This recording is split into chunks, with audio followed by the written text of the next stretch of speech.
Bismillahirrahmanirrahim. Assalamualaikum warahmatullahi wabarakatuh. Selamat sore.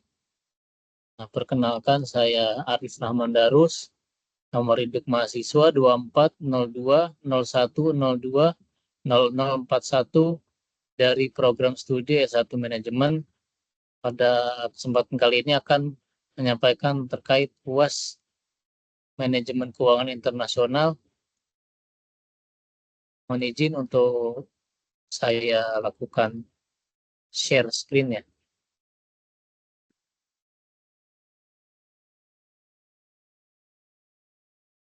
Baik, pada kesempatan kali ini saya akan menyampaikan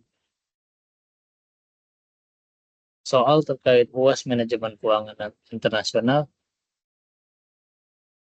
Yang pertama yaitu peranan manajemen keuangan internasional bagi perusahaan multinasional. Manajemen keuangan internasional memainkan peran penting dalam perusahaan internasional dengan mengelola risiko yang muncul akibat adanya operasi di berbagai negara dengan mata uang, kebijakan, pajak, serta kondisi ekonomi yang berbeda. Beberapa peranan utamanya adalah yaitu pengelolaan risiko valuta asing. Perusahaan multinasional sering beroperasi di berbagai negara dengan mata uang yang berbeda. Salah satu tantangan utama adalah fluktuasi nilai tukar yang dapat memperbarui pendapatan biaya, keuntungan perusahaan, dan lain-lainnya seperti kontrak, forward, opsi, atau swap. Yang kedua yaitu penentuan sumber pembiayaan yang tepat. Perusahaan multinasional dapat memperoleh dana dari berbagai sumber, baik berasal dari domestik maupun internasional. Manajemen keuangan internasional berperan dalam memilih sumber pembiayaan yang optimal, baik itu melalui penerbitan obligasi internasional, pinjaman bank asing, atau ekuitas dari pasar global. Yang ketiga yaitu alokasi sumber daya finansial yang efisien. Perusahaan multinasional seringkali memiliki cabang atau anak perusahaan di berbagai negara. Manajemen keuangan internasional membantu dalam mengalokasikan sumber daya finansial di berbagai lokasi tersebut untuk memaksimalkan keuntungan secara global. Yang selanjutnya yaitu pengelolaan pajak internasional. Pajak di berbagai negara dapat bervariasi dan peraturan pajak internasional sangat kompleks. Dalam hal ini, manajemen keuangan internasional membantu perusahaan multinasional untuk merancang strategi perpajakan yang efisien, seperti transfer pricing yang memungkinkan perusahaan untuk mengurangi beban pajak global dengan cara yang sah. Yang selanjutnya yaitu pengelolaan likuiditas global. Nomor 5. Perusahaan multinasional perlu mengelola likuiditasnya di berbagai negara untuk memastikan bahwa mereka memiliki dana yang cukup untuk memenuhi kewajiban jangka pendek. Sementara juga meminimalkan biaya pengelolaan dana di tingkat global. Yang keenam, penilaian dan pengelolaan investasi internasional. Perusahaan multinasional sering berinvestasi di berbagai negara dan sektor yang berbeda. Hal ini membantu perusahaan dalam melakukan evaluasi terhadap proyek-proyek investasi internasional dengan memperhatikan berbagai faktor seperti risiko politik, ekonomi, peraturan yang berlaku di negara tersebut. Yang terakhir yaitu perencanaan keuangan dan strategi jangka panjang.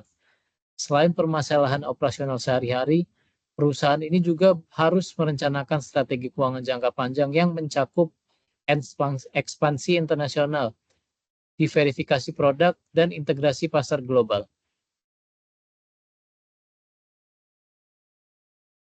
Selanjutnya, untuk nomor 2, kontribusi perusahaan multinasional terhadap perekonomian Indonesia.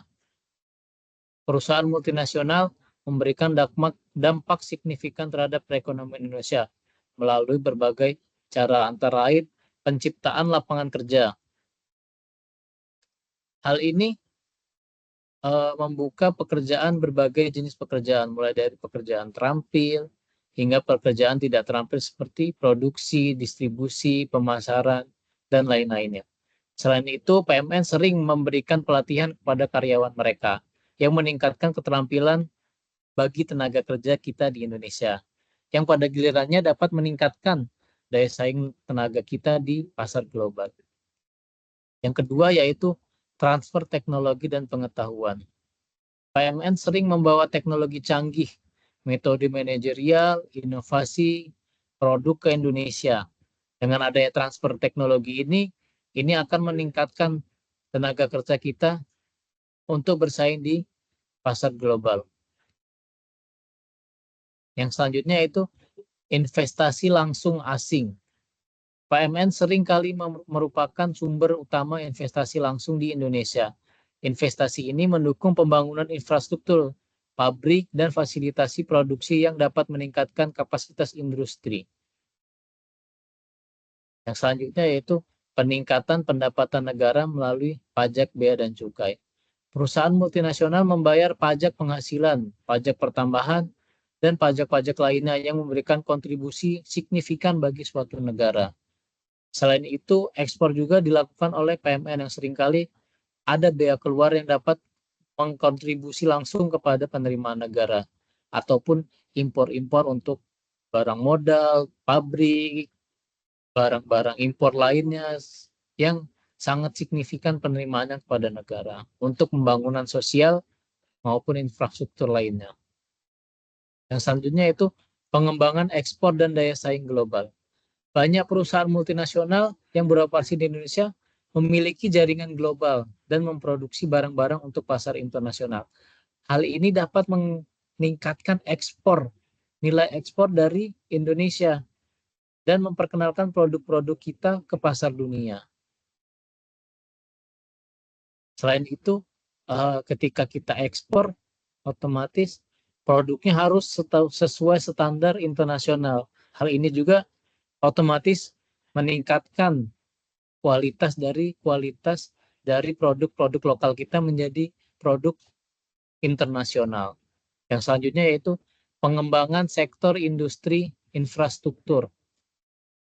Perusahaan PMN sering berinvestasi dalam pengembangan infrastruktur seperti jalan, pelabuhan, dan fasilitas produksi. Hal ini juga secara tidak langsung membantu Indonesia karena kita seringkali menemui di lokasi-lokasi PMN itu jalannya sangat bagus, sangat mulus. Hal ini menjadi salah satu peran dari PMN itu sendiri. Yang selanjutnya yaitu peningkatan standar kualitas dan persaingan sehat. Kehadiran PMN ini meningkatkan standar kualitas produk dan layanan di Indonesia. Persaingan yang sehat yang dihasilkan oleh PMN ini mendorong perusahaan lokal atau pengusaha-pengusaha lokal untuk tetap bersaing dengan produk-produk ataupun perusahaan yang sudah sekelas internasional. Ketika hal ini terjadi, produk atau pengusaha lokal tersebut secara otomatis akan setara dengan produk atau perusahaan internasional. Selanjutnya itu dampak positif pada sektor keuangan. PMN sering terlibat dalam pasar modal internasional, pasar modal Indonesia, baik dengan cara berinvestasi dalam saham, obligasi, atau instrumen keuangan lainnya. Mereka juga berperan dalam praktik-praktik keuangan internasional yang dapat mendukung pertumbuhan sektor di Indonesia. Selanjutnya itu peningkatan kualitas SDM. Seperti tadi disebutkan, PMN ini seringkali memberikan banyak pelatihan dan juga pengembangan ataupun pembekalan terhadap pekerja-pekerja lokal kita. Hal ini akan sangat meningkatkan kualitas SDM kita yang mana suatu saat nanti SDM kita akan setara dengan SDM internasional dan bisa bersaing di pasar internasional.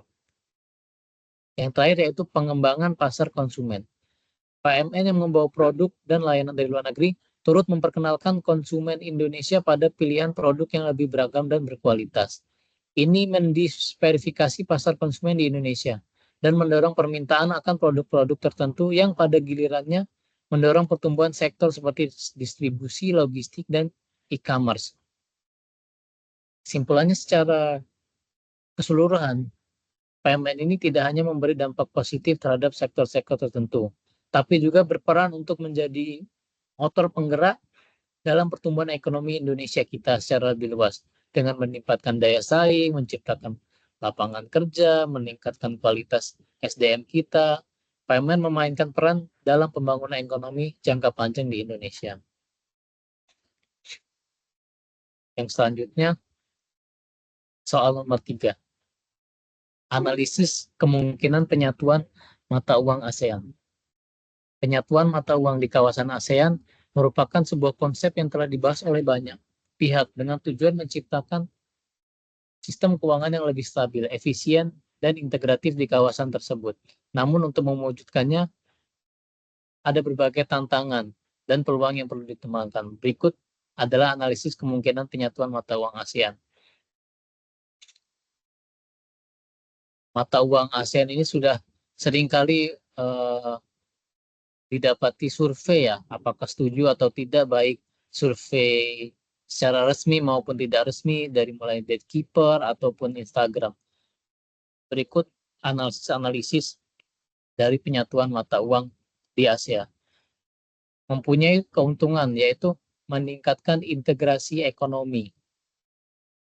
Penyatuan mata uang ini dapat mendorong integrasi ekonomi yang lebih dalam antara negara ASEAN. Dengan mata uang yang sama, transaksi antar negara akan menjadi lebih mudah dan murah tanpa adanya biaya konversi dari rupiah ke Malaysia ataupun lainnya. Dan ini akan mendukung arus perdagangan dan investasi di kawasan ASEAN. Yang selanjutnya yaitu keuntungannya meningkatkan daya saing global. Dengan adanya mata uang yang cuma satu, yaitu mata uang ASEAN, ASEAN secara keseluruhan dapat bersaing secara global karena adanya kesamaan dari mata uang tersebut dan posisi stabil dan memperkuat posisi tawar-menawar dari pangsa pasar di ASEAN maupun ke internasional. Yang selanjutnya itu meningkatkan kepercayaan investor. Penyatuan mata uang dapat meningkatkan stabilitas ekonomi dan politik di kawasan ASEAN, yang pada gilirannya dapat menarik banyak investasi asing. Investor karena investor ini cenderung lebih memilih berinvestasi di kawasan yang memiliki mata uang stabil dan sistem keuangan yang lebih terintegrasi. Kebutuhan terakhir yaitu mengurangi resiko valuta asing. Salah satu manfaat utama dari penyatuan mata uang adalah menghilangkan resiko fluktuasi nilai tukar antar negara ASEAN. Negara-negara dengan ekonomi yang lebih kecil dan rentan tentang perubahan akan mendapatkan perlindungan terhadap volatilitas dari penyatuan mata uang ASEAN tersebut. Adapun tantangan yang harus dihadapi dalam menyatukan mata uang ASEAN. Yang pertama yaitu perbedaan ekonomi yang signifikan. Walaupun terbagi dalam satu komunitas yaitu ASEAN, negara-negara dalam ASEAN pun tidak serta-merta setara dalam hal ekonomi. Dari mulai Indonesia pun sangat berbeda dari Singapura, Korea, bahkan Jepang dan Cina. Jepang aja, ya. Seperti Singapura dan Malaysia. Nah, itu sangat berbeda dibandingkan dengan Kamboja ataupun Myanmar gitu. Itu yang menjadi salah satu tantangan utama ya yang harus dihadapi ketika menyatukan mata uang ASEAN. Yang ketiga, yang selanjutnya yaitu ketergantungan pada kebijakan moneter. Negara-negara ASEAN saat ini memiliki kebijakan moneter yang berbeda-beda yang dikendalikan oleh bank sentral masing-masing negara. Penyatuan mata uang ini akan membutuhkan kesepakatan yang sangat erat dan kompleks mengenai kebijakan moneter yang diambil dan mungkin mengarah pada pengorbanan sebagian kedaulatan dari negara-negara di ASEAN itu sendiri. Selanjutnya itu ketidakpastian politik. Beberapa negara di ASEAN memiliki sistem politik yang belum stabil, yang dapat mempengaruhi penerimaan dan implementasi kebijakan penyatuan mata uang. Dengan adanya negara yang tidak stabil dalam hal politik ini, dapat menimbulkan kekhawatiran mengenai kelangsungan kebijakan moneter bersama di kedepannya. Yang selanjutnya itu tantangan infrastruktur keuangan. Penyatuan mata uang ASEAN memerlukan infrastruktur keuangan yang solid dan terkoordinasi dengan antara negara-negara di ASEAN. Hal ini mencakup sistem pembayaran, pengawasan perbankan, regulasi yang seragam di ASEAN. yang memerlukan waktu dan investasi yang sangat kompleks dan signifikan. Yang terakhir, tantangan yang harus dihadapi yaitu keterbatasan kemampuan negara anggota.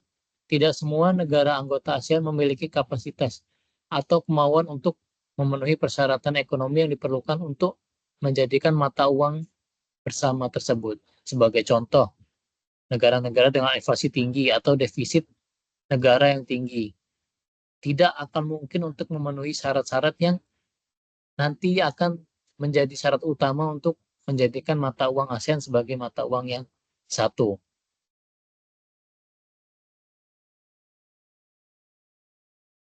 Adapun pengalaman-pengalaman dari pelajaran Uni Eropa.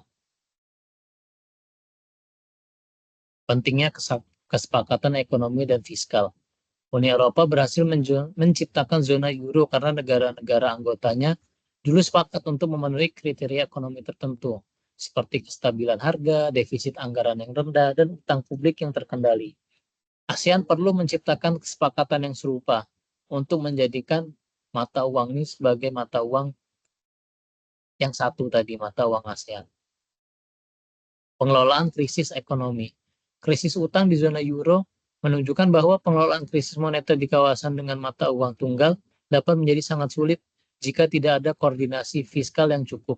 ASEAN perlu memiliki mekanisme yang kuat untuk mengatasi krisis ekonomi bersama jika mata uang diterapkan. Pentingnya solidaritas politik dan ekonomi. Ini yang sangat penting yang harus dilakukan untuk ASEAN ketika ingin menjadikan mata uang menjadi satu.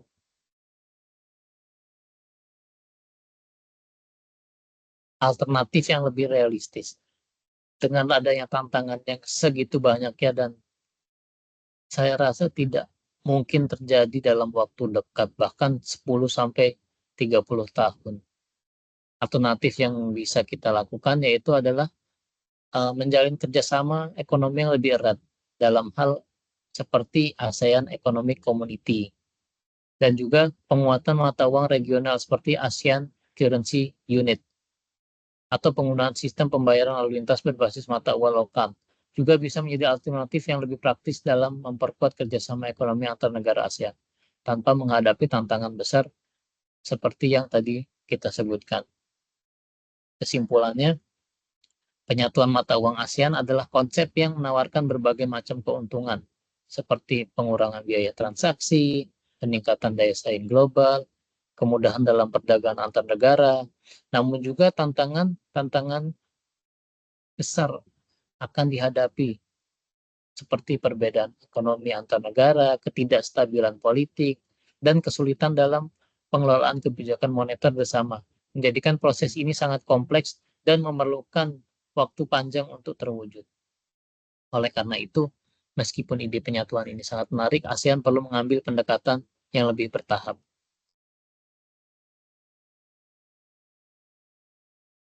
Yang selanjutnya yaitu nomor 4, konsekuensi pemberlakuan sistem kurs mengambang bagi perusahaan Indonesia. Pemberlakuan sistem kurs mengambang bebas dapat memberikan dampak signifikan bagi perusahaan Indonesia baik dari sisi positif maupun negatif. Dalam sistem ini, nilai tukar mata uang suatu negara ditentukan oleh mekanisme pasar, dapat tanpa intervensi langsung dari bank sentral. Berikut beberapa konsekuensi yang dihadapi perusahaan Indonesia jika sistem kurs mengambang bebas diperlakukan. Nomor pertama yaitu fluktuasi nilai tukar yang lebih besar, peningkatan risiko valuta asing, ketidakpastian yang lebih tinggi dalam pengelolaan keuangan, meningkatkan daya saing produk ekspor, inflasi yang lebih tinggi dan nampaknya pada biaya operasional, pengaruh terhadap investasi asing, dan pengaruh terhadap ekspansi dan perencanaan bisnis. Kesimpulannya, pemberlakuan sistem kurs mengambang bebas dapat memberikan keuntungan dan tantangan yang signifikan bagi perusahaan Indonesia.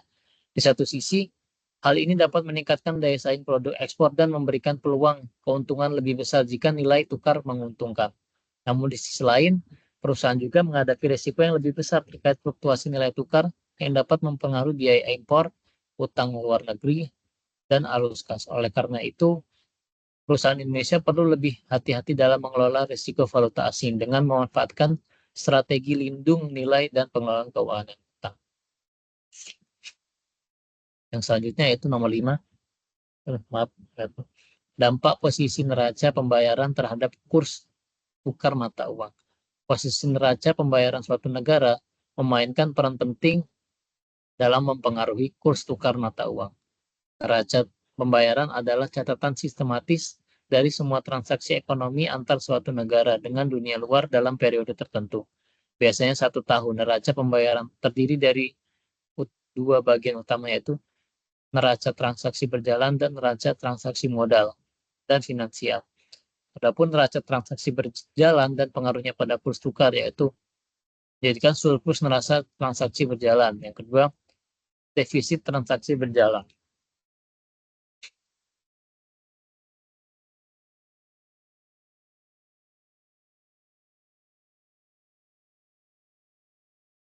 Jadi jika suatu negara mengalami surplus, maka permintaan terhadap mata uang tersebut akan meningkat. Ini disebabkan oleh kebutuhan asing untuk membeli mata uang rupiah. Misalkan Indonesia mengekspor lebih banyak bahan ataupun sumber daya alam ataupun produk. Jadi maka kebutuhan akan rupiah meningkat karena perusahaan yang membeli perusahaan internasional itu akan membutuhkan lebih banyak rupiah untuk membeli barang ekspor tersebut.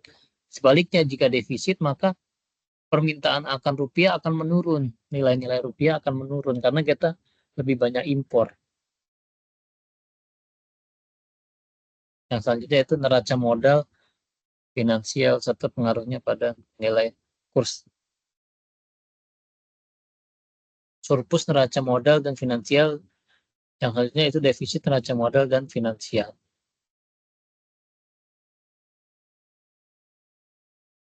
Jadi contohnya jika banyak investor asing tertarik untuk berinvestasi di Indonesia, maka akan membeli rupiah melakukan investasi. Sehingga permintaan terhadap rupiah akan meningkat. Begitu juga sebaliknya, jika tidak ada yang mau investasi, ya maka permintaan rupiah akan menurun.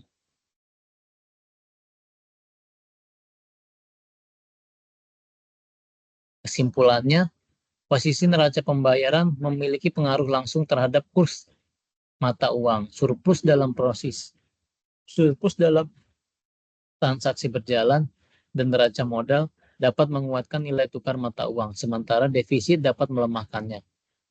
Oleh karena itu, perusahaan dan pemerintah perlu memantau dengan cermat perkembangan neraca pembayaran dan meresponnya dengan kebijakan yang tepat untuk menjaga stabilitas nilai tukar yang pada gilirannya akan mempengaruhi stabilitas ekonomi negara secara keseluruhan. Yang selanjutnya itu nomor 6, penerapan metode translasi dalam penyusunan laporan keuangan MNC. Perusahaan multinasional atau MNC yang beroperasi di berbagai negara dengan mata uang yang berbeda harus menyusun laporan keuangan konsolidasi yang mencakup seluruh anak perusahaan dan cabang mereka. Metode translasi digunakan untuk mengkonversi laporan keuangan anak perusahaan yang menggunakan mata uang asing ke dalam mata uang yang digunakan oleh perusahaan induk. Tujuannya adalah untuk menyatukan laporan keuangan dari berbagai anak perusahaan tersebut yang beroperasi di negara-negara dengan mata uang yang berbeda, sehingga laporan keuangan konsolidasi perusahaan induk dapat disajikan dalam suatu mata uang yang konsisten. Metode-metode umum yang biasa digunakan yaitu metode kurs tetap. Contohnya, aset dan kewajiban diterjemahkan dengan kurs pada akhir periode, sementara pendapatan dan biaya menggunakan kurs rata-rata. Metode yang saja metode kurs sejarah. Aset tetap dan utang jangka panjang diterjemahkan dengan kurs saat transaksi pertama kali. Sementara kas dan piutang menggunakan kurs pada saat tanggal neraca. Pengaruh transaksi terhadap laporan keuangan. Yang pertama itu fluktuasi kurs. Yang kedua yaitu penyesuaian laba. Yang ketiga yaitu efek pada ekuitas. Selisih kursnya yaitu dapat dihasilkan dan dicatat dalam ekuitas. Pentingnya pemilihan metode translasi. Pemilihan metode ini sangat penting, bergantung pada hubungan operasional anak perusahaan dengan perusahaan induk. Jika anak perusahaan beroperasi lebih independen, metode kurs tetap lebih sesuai. Sedangkan jika anak perusahaan sangat bergantung pada induk, metode kurs sejarah mungkin lebih cocok. Dampak pada keuangan. Translasi mempengaruhi analisis keuangan MNC, terutama dalam perhitungan laba dan pengembalian investasi.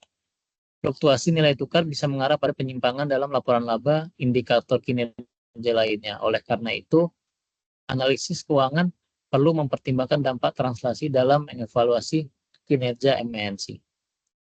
Kesimpulannya, metode translasi digunakan untuk mengonversi laporan keuangan anak perusahaan yang menggunakan mata uang asing. Pemilihan metode yang tepat seperti kurs tetap dan kurs sejarah mempengaruhi cara laporan keuangan disusun dan dianalisis. Perusahaan harus memilih metode yang sesuai agar dapat menyajikan laporan keuangan yang baik.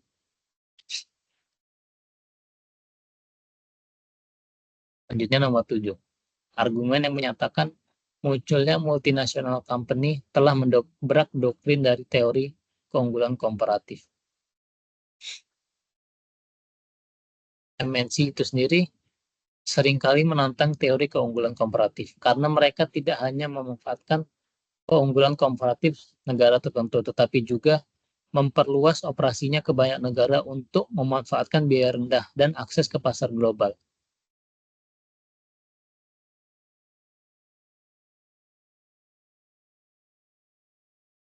Adapun doktrin-doktrin tersebut yaitu yang pertama pengabaian keunggulan komparatif berdasarkan lokasi. Yang selanjutnya dominasi pengaruh teknologi dan kapital dalam keunggulan.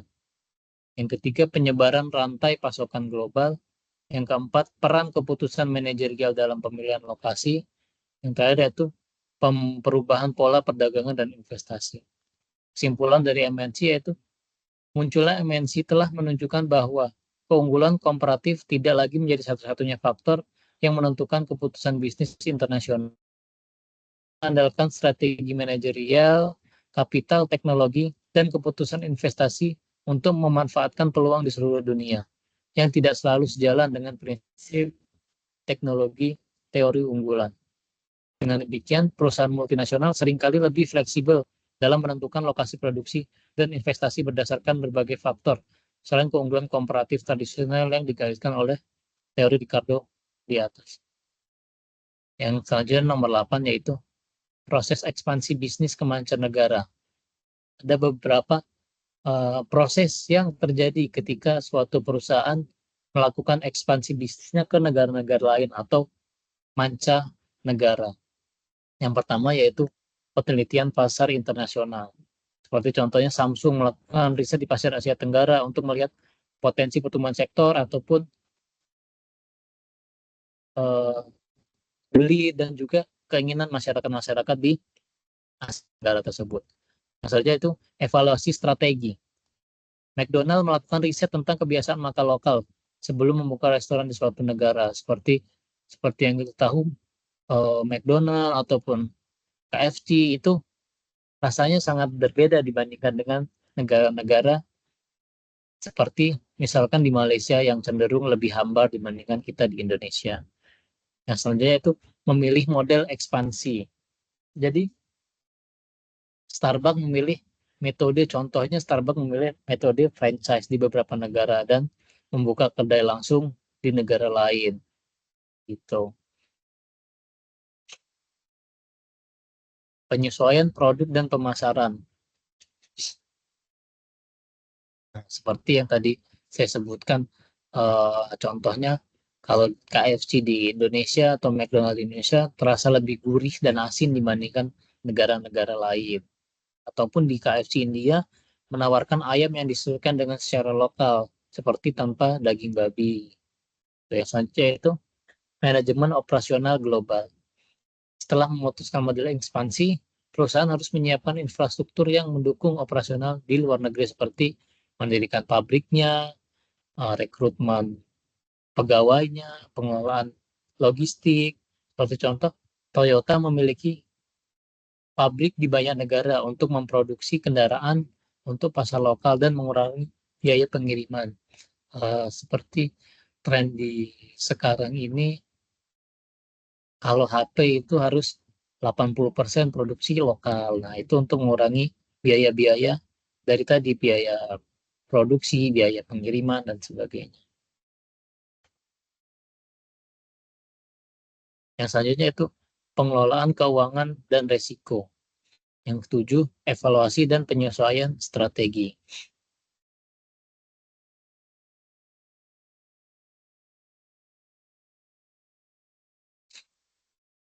Yang Mas, ini baterainya habis lagi.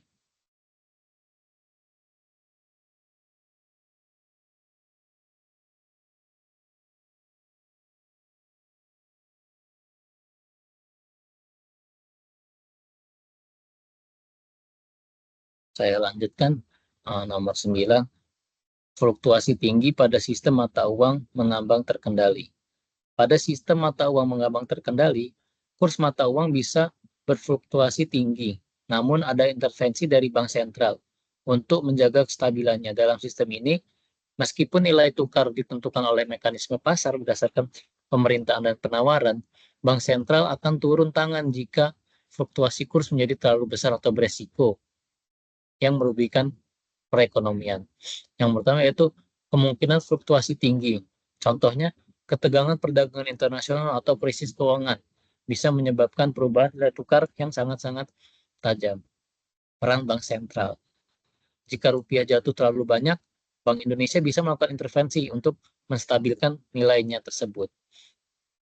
Penyebab-penyebabnya yaitu sentimen pasar, faktor seperti kebijakan ekonomi yang baru, seperti kalau sekarang ini ada INS 5, terus juga perubahan suku bunga, atau pemilu bisa menjadi salah satu penyebab perubahan harga-harga pasar yang tidak stabil. Krisis atau ketidakpastian, kejadian tidak terduga seperti krisis ekonomi ataupun wabah penyakit seperti COVID kemarin dan sebagainya, krisis moneter 98 jadi salah satu penyebab fluktuasi yang sangat tinggi. Kesimpulannya, meskipun kurs mata uang bisa berfluktuasi tinggi, intervensi bank sentral berfungsi untuk mengurangi fluktuasi yang tidak terkendali, menjaga stabilitas nilai tukar tanpa menghilangkan mekanisme pasar yang bebas. Yang selanjutnya itu alasan manajer keuangan dan investor berkepentingan dengan neraca pembayaran. Manajer keuangan, perusahaan, dan investor berkepentingan dengan neraca pembayaran suatu negara karena neraca ini memberikan gambaran tentang kondisi ekonomi yang mempengaruhi keputusan bisnis dan investasi mereka. Berikut adalah beberapa alasan utama. Yang pertama yaitu indikator kesehatan ekonomi. Yang kedua, pengaruh terhadap nilai tukar. Hal ini berdampak pada biaya impor, keuntungan perusahaan, dan nilai investasi asing ketika mereka ingin melakukan investasi. Yang ketiga, likuiditas dan pembiayaan negara. Neraca pembayaran mencerminkan kemampuan negara untuk memenuhi kewajiban luar negeri yang mempengaruhi kepercayaan pasar dan akses pembiayaan. Hal ini penting bagi perusahaan yang beroperasi di negara tersebut atau investor yang mempertimbangkan risiko terkait peminjaman luar negeri. Yang selanjutnya itu aliran investasi asing. Neraca pembayaran mencatat aliran investasi asing langsung dan portofolio. Aliran masuk investasi menunjukkan bahwa negara tersebut menarik minat investor yang dapat menciptakan peluang ekspansi bagi perusahaan. Yang kelima yaitu kebijakan pemerintah. Kondisi neraca pembayaran dapat memberikan petunjuk tentang kebijakan ekonomi negara seperti pengendalian modal atau penyesuaian fiskal yang dapat mempengaruhi strategi perusahaan dan rencana investasi. Maaf hidupnya. Secara keseluruhan, neraca pembayaran memberikan informasi tentang stabilitas ekonomi dan pasar negara yang membantu manajer keuangan dan investor dalam membuat keputusan yang lebih baik terkait risiko, investasi, dan strategi operasional. Yang terakhir yaitu manfaat atas pembahasan dari 10 soal PPT terkait yang baru saja kami sampaikan, yaitu yang pertama, menyusun strategi keuangan global yang lebih baik. Yang kedua, memahami pengaruh ekonomi internasional terhadap bisnis. Yang ketiga, mengelola risiko dan memanfaatkan peluang di pasar internasional. Yang keempat, menjadi lebih siap menghadapi perubahan dalam ekonomi global. Yang kelima, memberikan gambaran tentang potensi penyatuan mata uang di negara ASEAN. Yang keenam, memahami konsekuensi sistem kurs mengambang bebas bagi perusahaan di Indonesia. Yang ketujuh, memahami dampak posisi neraca pembayaran terhadap kurs tukar. Yang ke-8, mengenal fluktuasi pada sistem mata uang mengambang terkendali. Dan yang terakhir, mengenal proses ekspansi suatu bisnis internasional ke mancanegara. Demikian PPT UAS yang dapat saya sampaikan. Kurang lebihnya mohon maaf. Wabillahi taufiq wal hidayah. Wassalamualaikum warahmatullahi wabarakatuh.